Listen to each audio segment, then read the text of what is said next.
Hallelujah. সবাইকে জয় যিশু। Good morning.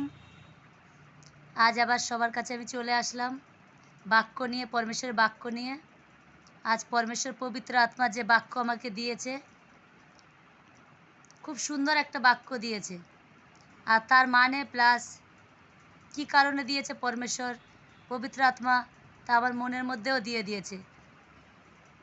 তো এই বাক্য সবার কাছে আমি শেয়ার করতে এসেছি। সবাই মন দিয়ে শুনবেন।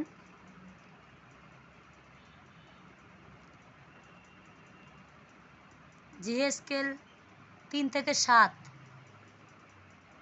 কিন্তু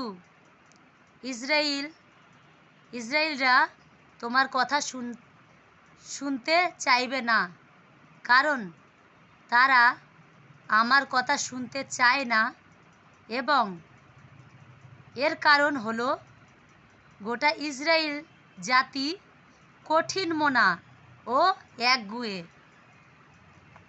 যারা বাইবেল পড়েন আর পরমেশ্বরের বচন জানেন, পবিত্র আত্মা আপনাদের সেই শক্তি দিয়েছে, বুঝতে পারেন যে ইসরায়েল জাতি একগুঁয়েই ছিল।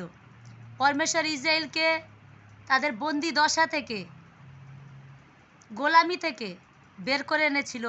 তারপরেও তারা পরমেশ্বরকে বারবার পরীক্ষা করেছে, একগুঁয়েমি হয়ে চলেছে। পরমেশ্বর এত কিছু করার পরেও তাদের একগুঁয়েমি তারা ছাড়েনি, করে চলেছে। তো ইসরায়েল এখন কারা?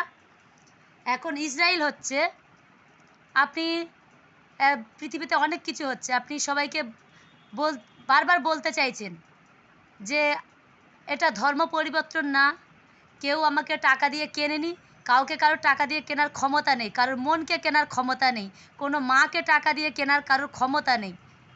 টাকা দুনিয়াতে সব কিছু না, নিজের ইচ্ছায় নিজে পরিবর্তন হয়, আর পরমেশ্বর তাকে পরিবর্তন করে। ইসরায়েল জাতি, এরা হচ্ছে ইসরায়েল জাতি, এরা একগুঁয়ে। এদের আপনি যতটাই বোঝানোর চেষ্টা করুন না কেন, এরা কোনো দিন বুঝতে চায় না, চাইবে না, যেটা পরমেশ্বর পবিত্র আত্মা আমার মনে ঢেলেছে। তো এরা একগুঁয়ে ছিল, একগুঁয়ে থাকবে। কিন্তু পরমেশ্বর যারা এদের থেকে বেরিয়ে এসে পরমেশ্বরকে বিশ্বাস করছে, তার কাজ করছে, পরমেশ্বর তাদের বলছে তুমি বারবার এদের কাছে বলো, প্রচার করো, এরা বিশ্বাস করুক না করুক। আর তুমি বললেও এরা বিশ্বাস করবে না। ইসরায়েল জাতি এতটাই একগুঁয়ে। কিন্তু তা বলে কি আমাদের কাজ আমরা বন্ধ রাখবো? আমরা তো আর একগুঁয়েমে নেই। কিন্তু যারা একগুঁয়ে হয়ে আছে, তারা বিশ্বাস করুক না করুক, আমরা বলবো। তারা বলছে টাকা দিয়ে কিনেছে, ধর্ম পরিবর্তন করছে, তাদের মুখ আছে, বলতে দাও। কিন্তু তোমাদের কাজ তোমরা করে যাও, আমার কাজও আমি করে যাব, পরমেশ্বরের কাজ করে যাব। পরমেশ্বরের বাক্যে লেখা আছে, এরা তোমরা চোখ থাকতে অন্ধ, কান থাকতে কালা। তো মানুষ সত্যি এখন শিক্ষিত হয়ে গেছে প্রচুর মানুষ, কিন্তু চোখ থাকতেও অন্ধ, কান থাকতেও কালা। এটা বুঝতে পারে না যে টাকা দিয়ে সব কিছু কেনা যায় না। সবাইকে টাকা দিয়ে কেনা যায়? তাহলে তোমরা কেন কিনছো না টাকা দিয়ে? তোমরা কিনে দেখাও। যাদের টাকা দিয়ে কেনা হয়ে গেছে, তাদেরকে তোমরা ডবল টাকা দিয়ে কিনিয়ে দেখাও যে টাকা দিয়ে তারা বিক্রি হয়েছে কি না। আচ্ছা, বাইরের দেশে এরা বলে সাহেবদের ঈশ্বর। এটা এক তো খ্রিস্টান কোনো ধর্ম না, এরা হয়তো বাইবেল পড়ে না, জানে না। যদি বাইবেলের মানে বুঝতো আর বাইবেল পড়তো, এরা এইসব কাজ করতো না। এক বলছে সাহেবদের ঈশ্বর উনি। এক তো উনি ধর্ম পরিবর্তন করতে আসেনি, সবার জন্যই এসছে। প্রথমত একটা ছেলে একটা মেয়েকেই সৃষ্টি করা হয়েছে, জাত ধর্ম আমরা বানিয়েছি। তো বাইরের দেশে আমেরিকা, জার্মান, ফ্রান্স, এইসব দেশে কি হিন্দু নেই?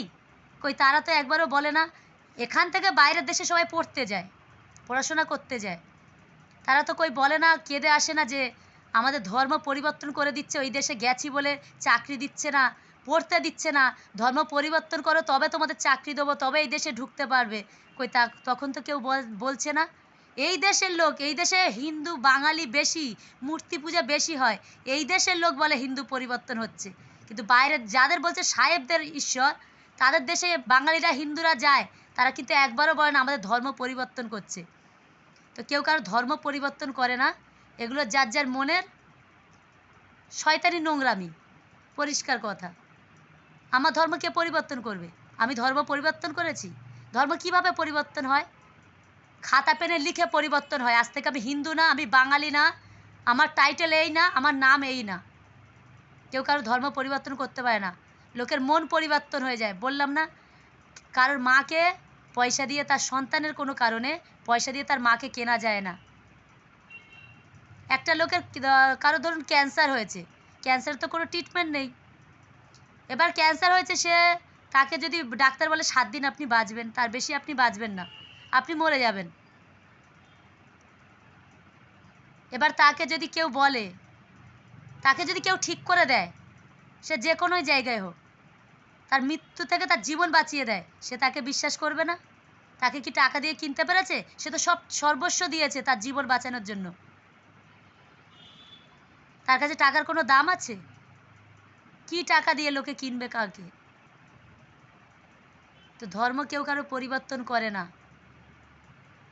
মূর্তি পূজার কাছে একটা গাছ দিয়ে, কিছুদিন আগে একটা গাছ দিয়ে জল বেরোচ্ছে, কতটা মানুষ নির্বুদ্ধ, শিক্ষিত হয়ে অশিক্ষিত, সেই গাছটাকে গিয়ে দুধ ঢালছে, পয়সা দিচ্ছে, পুজো করছে।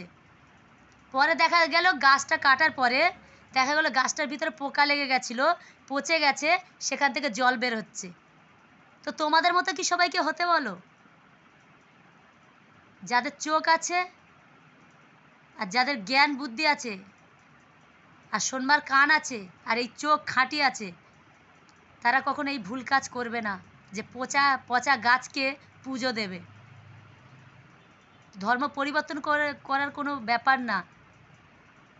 মানুষের দিমাগ অন্তর দিনকে দিন খুলে যাচ্ছে। আর তোমরা যে মারপিট করছো, ধর্ম ধর্ম করছো, এই পৃথিবী কি তোমাদের? না তুমি মালিক তাদের বিচার করার? তুমি কে? পৃথিবীকে তুমি মালিক, তুমি বিচার করতে এসছো সবার। তো যাই হোক, কারোর কথায় কান দেবেন না। আমাদের পরমেশ্বর যে কাজের জন্য আমাদের পাঠিয়েছে, কারো ধর্ম পরিবর্তন না। লোক একদিন সবার চোখ খুলবেই। কেউ কাউকে টাকা দিয়ে কিনতে পারে না। তো সবাই একদিন চেঞ্জ হবে। তো এই বাক্যের মানে আমাকে অবশ্যই জানাবেন। সবাইকে জয় যিশু। হালেলুয়া।